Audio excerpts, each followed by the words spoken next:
Hello traders. இந்த வீடியோல ஒரு சிம்பிள் ட்ரேடிங் ஸ்ட்ராட்டஜி தான் பார்க்க போறோம் with 80% winning rate.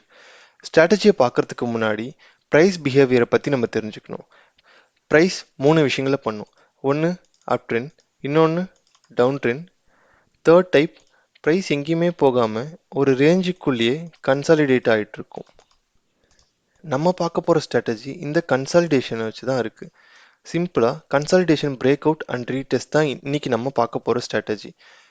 இந்த ஸ்ட்ராட்டஜி பார்க்கறதுக்கு முன்னாடி நம்ம சப்போர்ட் அண்ட் ரெசிஸ்டன்ஸ்னா என்னன்னு தெரிஞ்சுக்கணும். ப்ரைஸ் ஒரு இடத்துல இருந்து பொட்டென்ஷியலாக மேலே போகிறதுக்கான சான்ஸ் இருந்துச்சுன்னா அது சப்போர்ட்டுன்னு சொல்லுவாங்க. இதே ப்ரைஸ் ஒரு பிளேஸ்ல இருந்து பொட்டென்ஷியலாக கீழே வர்றதுக்கான சான்ஸ் இருக்குது அப்படிங்கிற போது அதை வந்து ரெசிஸ்டன்ஸ்னு சொல்லுவாங்க. இப்போ ட்ரேடிங்கில் ஒரு சேயிங் இருக்கு, பிரேக் அவுட் ஆன ரெசிஸ்டன்ஸ் சப்போர்ட்டாக ஆகும்னும் பிரேக் அவுட் ஆன சப்போர்ட் ரெசிஸ்டன்ஸாக ஆகும்னு சொல்லுவாங்க. அந்த கான்செப்டை இன்னும் தெளிவாக தெரிஞ்சுக்கிறதுக்கு ஒரு எக்ஸாம்பிள் பார்க்கலாம் வாங்க. இப்போ நீங்க கிரவுண்ட் ஃப்ளோர்ல இருக்கீங்க. கிரவுண்ட் ஃப்ளோர்ல இருந்து ஃபர்ஸ்ட் ஃப்ளோருக்கு போனதுக்கு அப்புறம் இந்த ரூஃப் வந்து நமக்கு பேஸா மாறிடும். இதே கான்செப்ட் தாங்க ட்ரேடிங்ல. இப்போ பிரைஸ் வந்து இங்க கன்சாலிடேட் ஆகிட்டே இருக்கு. இப்போ இந்த ஃபர்ஸ்ட் ஃப்ளோர் அதாவது ரெசிஸ்டன்ஸை உடைச்சி திரும்பி இந்த பிளேஸ்க்கு வரும்போது இந்த ஃபர்ஸ்ட் ஃப்ளோர் நமக்கு சப்போர்ட்டா மாறிடும். ஆல்ரெடி இந்த வீடியோவில் நம்ம பார்த்த மாதிரி சப்போர்ட்டுன்ற பிளேஸ்ல இருந்து ப்ரைஸ் மேலே போகிறதுக்கான வாய்ப்பு அதிகம். ஸோ எல்லாரும் என்ன பண்ணுவாங்கன்னா இங்கே பை பண்ணுவாங்க. நம்ம இப்போ சப்போர்ட் அண்ட் ரெசிஸ்டன்ஸ் கான்செப்டை பார்த்துட்டோம். வாங்க ஸ்ட்ராட்டஜிக்குள்ளே போகலாம். இங்கே பார்த்தீங்கன்னா ப்ரைஸ் வந்து பேரிஷாக இருந்திருக்கு. ஸோ எல்லா சப்போர்ட்டையும் உடைச்சிட்டு ப்ரைஸ் இங்கே வந்திருக்கு. இங்கே வந்ததுக்கு அப்புறம் சப்போர்ட் எடுத்து ப்ரைஸ் எங்கேயுமே மூவ் ஆகாமல் இந்த ஜோன்ஸ்குள்ளே கன்சாலிடேட் ஆகிட்டு இருக்கு. ஃபைனலாக ஒரு நல்ல பிரேக் அவுட் கேண்டில் கொடுத்துருக்கு. பிரேக் அவுட் ஆனதுக்கப்புறம் ப்ரைஸ் ஒரு நல்ல புஷ் கொடுத்துட்டு ரீடெஸ்ட்காக மறுபடியும் இந்த ஜோனுக்கு வந்திருக்கு. இப்போ நான் என்ன பண்ணுவேன்னா 1 hour டைம் ஃப்ரேம்லேருந்து என்னோட என்ட்ரி டைம் ஃப்ரேமான 5 minutes டைம் ஃப்ரேமுக்கு மாறிடுவேன். 5 minutes டைம் ஃப்ரேமுக்கு மாறினதுக்கப்புறம் நான் அப்சர்வ் பண்ண விஷயம் என்னன்னு பார்த்தீங்கன்னா ப்ரைஸ் இந்த இடத்துல ரெசிஸ்டன்ஸ் ஃபேஸ் பண்ணிட்டு நல்ல ஒரு புஷ் கீழே கொடுத்துருக்கு. அப்புறமா ஒரு குட்டி சப்போர்ட் எடுத்து ஒரு புல் பேக் எடுத்திருக்கு. அகெயின் மறுபடியும் புஷ் பண்ணியிருக்கு. இந்த இடத்துல இருந்து சப்போர்ட் எடுத்து ப்ரைஸ் மேலே போயிட்டு தென் higher low higher high formation பண்ணியிருக்கு.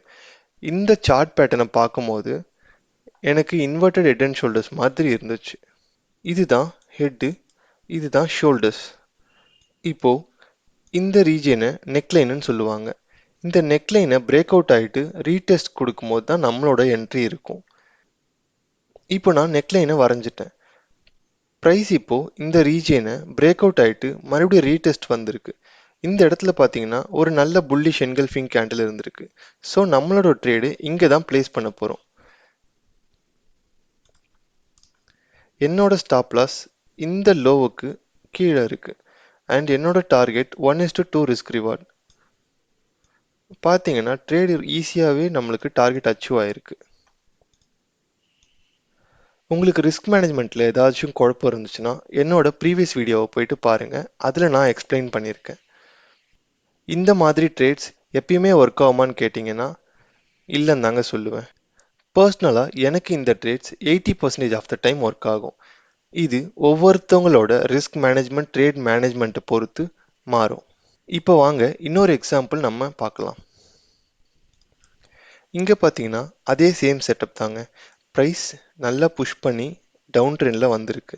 இங்கே வந்ததுக்கப்புறம் இந்த லெவலில் சப்போர்ட் எடுத்து ப்ரைஸ் எங்கேயுமே போகாமல் கன்சாலிடேட் ஆகிட்டுருக்கு. ஃபைனலாக கேப் அப் ஆகி பிரேக் அவுட் ஆகிருக்கு. இந்த பேட்டர்ன் பார்த்தீங்கன்னா அதே same head and shoulders pattern தாங்க. இதுதான் நெக்லைன். இதை பிரேக் அவுட் ஆகிட்டு ரீடெஸ்ட் வந்தால் ட்ரேட் எடுப்போம்னு நான் சொல்லியிருந்தேன். இப்போ வாங்க 5 minutes டைம் ஃப்ரேமில் போயிட்டு அனலைஸ் பண்ணலாம். இங்கே கேப் அப் ஆகி இந்த ட்ரேட் பிரேக் அவுட் கொடுத்துருக்கு. ஸோ நான் என்ன பண்ணேன்னா இந்த ரீடெஸ்ட்டில் பை பண்ணலான்னு சொல்லிட்டு வெயிட் பண்ணேன்.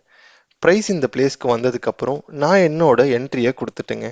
ஆனால் இங்கே பார்த்தீங்கன்னா அன்ஃபார்ச்சுனேட்டாக என்னோட ஸ்டாப் லாஸ் ஹிட் ஆகிடுச்சு.